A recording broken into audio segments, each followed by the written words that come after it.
Everyone. तो आज का जो हमारा टॉपिक है वो है factor affecting of enzyme action. मतलब वो कौन कौन से फैक्टर्स हैं जो एंजाइम के एक्शन को इन्फ्लुएंस करते हैं। तो पहला है टेम्परेचर। तो हम जो एंजाइम का एक्शन जो इन्फ्लुएंस होगा टेम्परेचर की वजह से, वो हम बाय द ग्राफ क्या से समझेंगे। तो इधर होगा हमारा टेम्परेचर, ठीक है, और ये इधर होगा हमारा एंजाइम एक्शन, ठीक है। जैसे जैसे हम टेम्परेचर को इंक्रीज करेंगे वैसे वैसे जो है एंजाइम की एक्टिविटी इंक्रीज होगी, ठीक है। लेकिन जो एंजाइम की एक्टिविटी जो होगी वो उसके ऑप्टिमम टेम्परेचर तक होगी, ठीक है। ये आपका ऑप्टिमम टेम्परेचर है जो कि 37 to 40 डिग्री सेल्सियस तक होता है, ठीक है।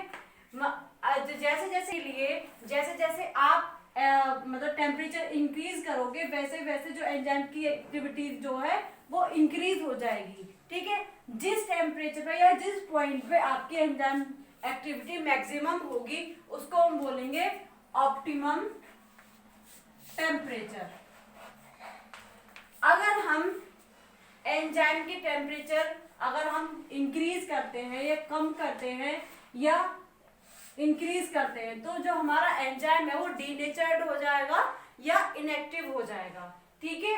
तो मैंने आपको बताया ऑप्टिमम टेम्परेचर वो टेम्परेचर होता है जहां पर एंजाइम की एक्टिविटी इंक्रीज होती है, ठीक है। अगर जैसे ही हम उस ऑप्टिमम टेम्परेचर से बिलो अगर टेम्परेचर करते हैं या अबव करते हैं तो एंजाइम जो है डीनेचर्ड हो जाता है या इनएक्टिव हो जाता है, ठीक है। तो नेक्स्ट है हमारा पीएच।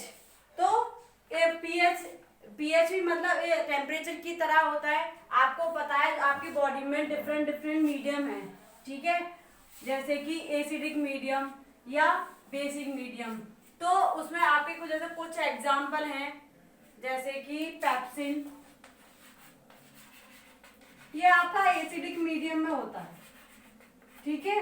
और एस्पार्जिनेस ये आपका बेसिक मीडियम में होता है।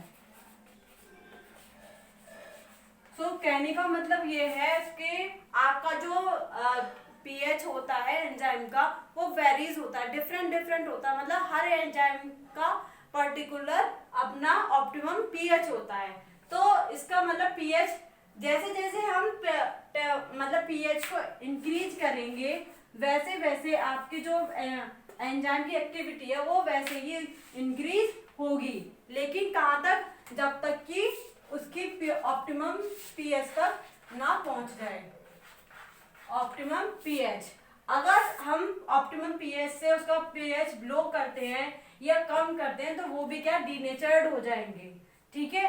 तो टेम्परेचर और पीएच एक मेजर मतलब फैक्टर हैं। अगर इनका मतलब इनमें मॉडिफाइड करते हैं टेम्परेचर और पीएच को तो एंजाइम पर बहुत ज्यादा इफेक्ट पड़ता है। तो वो क्या हो सकता है, या तो डीनेचर्ड हो जाएंगे या इनएक्टिव फॉर्म में पहुंच जाएंगे। नेक्स्ट है हमारा एंजाइम कंसंट्रेशन। मतलब अगर हम एंजाइम की कंसंट्रेशन इंक्रीज करते हैं तो तब एंजाइम एक्शन जो है उस पर क्या इफेक्ट पड़ेगा, इसको भी हम ग्राफ के अकॉर्डिंग देखेंगे। ये हमारा हो गया एंजाइम कंसंट्रेशन, ठीक है। अगर जैसे ही हम एंजाइम कंसंट्रेशन इंक्रीज करेंगे वैसे ही एंजाइम एक्टिविटी भी क्या होगी, इंक्रीज होगी, ठीक है। मतलब इंक्रीज कैसे होगी, आपके पास पता है कि एंजाइम को अगर हम डबल कर देते हैं, इंक्रीज कर देते हैं, जो मतलब एंजाइम का जो अमाउंट है उसको डबल कर दें तो एंजाइम्स के पास क्या होती है, एक्टिव साइट होती है, ठीक है।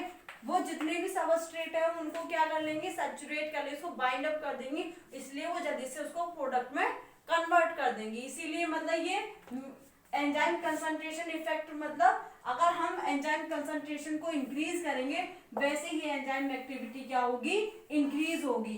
देन जो सबस्ट्रेट है वो जल्दी से प्रोडक्ट में कन्वर्ट हो जाएगा। सो नेक्स्ट फैक्टर है हमारा सबस्ट्रेट कंसंट्रेशन। जैसे जैसे हम सबस्ट्रेट कंसंट्रेशन को इंक्रीज करेंगे वैसे वैसे जो आपके एंजाइम की जो एंजाइम एक्टिविटी है या वेलोसिटी है, स्पीड है एंजाइम की, वो इंक्रीज हो जाएगी। लेकिन but after a certain limit, मतलब एक लिमिट के बाद एक रेंज तक, मतलब उसमें जितने सब एंजाइम होंगे, एंजाइम और सबस्ट्रेट वो जितने को होंगे वो उतने को क्या कर लेगा, सैचुरेट कर लेगा। मतलब इक्वल अमाउंट में क्या है आपके बराबर अमाउंट में आपके एंजाइम है और उतने अमाउंट में सबस्ट्रेट है। जैसे जैसे आप मतलब सबस्ट्रेट को इंक्रीज करोगे तो वैसे वैसे क्या है, एंजाइम भी एंजाइम की एक्टिविटी इंक्रीज होगी, लेकिन आफ्टर ए सर्टेन लिमिट, मतलब कुछ टाइम के बाद, क्योंकि जो एंजाइम्स के बाद जितनी भी एक्टिव साइट होती हैं वो क्या हो जाती है, सैचुरेट हो जाती है सबस्ट्रेट की वजह से। तो इसीलिए जो एंजाइम्स का मतलब एंजाइम एक्टिविटी क्या है, वो कांस्टेंट हो जाती है।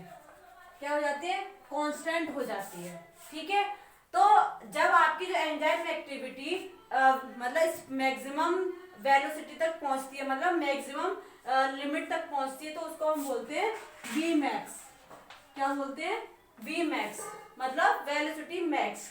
जो जहां से स्टार्ट होती है उसको बोलते हैं इनिशियल वेलोसिटी, v0। ठीक है, अगर हम वी मैक्स का हाफ कर दें, हाफ वी मैक्स, तो वो आपके कहलाती है km वैल्यू। km वैल्यू मतलब इस km को बोलते हैं मैकेलिस कांस्टेंट।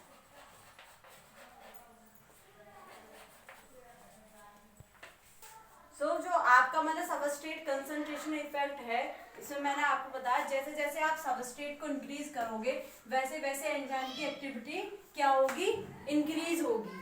ठीक है, देन आपके जो जितने भी आपके जो सबस्ट्रेट मतलब उसमें पहले से प्रेजेंट होंगे वो एंजाइम के साथ क्या होते हैं, सैचुरेट हो जाते हैं। सैचुरेट होने के बाद अगर आप उसमें कितनी भी एंजाइम मतलब सबस्ट्रेट की कंसंट्रेशन इंक्रीज करते रहेंगे तो उसमें कोई इफेक्ट नहीं पड़ेगा, जिसकी वजह से क्या हो जाता है, जो आपका इफेक्ट जो आता है वो कांस्टेंट हो जाता है, मतलब एक लीनियर फॉर्म में आता है, कांस्टेंट लेवल में हो जाता है। तो वी मैक्स की मतलब हम हाफ कर देते हैं, वो हाफ वी मैक्स कहलाती है।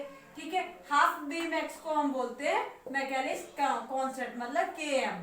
ठीक है, तो नेक्स्ट है आपका प्रेजेंस ऑफ एक्टिवेटर्स, मतलब आपके कुछ मतलब इनएक्टिव फॉर्म में आपके एंजाइम प्रेजेंट होते हैं आपकी बॉडी में। ठीक है, अगर हम कुछ एक्टिवेटर्स या कुछ मतलब जैसे कोएंजाइम उसके एंजाइम के साथ बाइंड हो जाएगा तो आपके एंजाइम क्या हो जाते हैं, उनकी एक्टिविटी इंक्रीज हो जाती है। ठीक है, जैसे यहाँ पे कुछ मेटेलिक आयन है। ठीक है, मेटेलिक आयन जैसे कि आपके मतलब मैग्नीशियम है, वो अगर आपके मतलब कोएंजाइम के साथ अटैच होके देन एंजाइम के साथ क्या होगा, वो बाइंड हो जाता है। ठीक है, बाइंड होने के बाद वो एंजाइम को एक्टिवेट कर देता है। अगर वो इनएक्टिवेट फॉर्म में है तो उसको एक्टिवेट कर देता है, उसकी मतलब जो एंजाइमेटिक रिएक्शन है वो जल्दी से हो जाती है। अब नेक्स्ट है प्रेजेंस ऑफ इनहिबिटर्स।